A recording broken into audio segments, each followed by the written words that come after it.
রাসূল সাল্লাল্লাহু আলাইহি ওয়াসাল্লাম বলেছেন রোজার জন্য দুইটা খুশি রোজাদারদের জন্য, লিসাইমি ফারহাতুন ইনদা ফিতরি। একটা খুশি যখন সে ইফতার করে, এটা একটা আনন্দ, আসলে কিন্তু অনেক আনন্দ।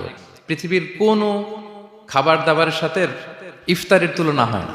অন্যান্য খাবারের মধ্যে নিয়ে আসা হচ্ছে, আমি সালাদ বানাচ্ছি আবার একটু করে খেয়ে ফেলতেছি, আমি একটা কিছু রান্না করতেছি একটু ট্রাই করতেছি, কিন্তু ইফতারের অ্যারেঞ্জমেন্টটা আলাদা।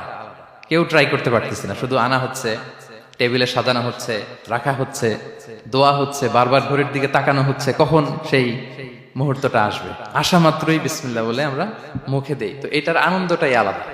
এবং রোজা শেষে প্রথম যে খাবারটা আমাদের মুখে লাগে, এটার যে স্বাদ পৃথিবীর অন্য কোনো খাবারের ওই স্বাদ হয় না।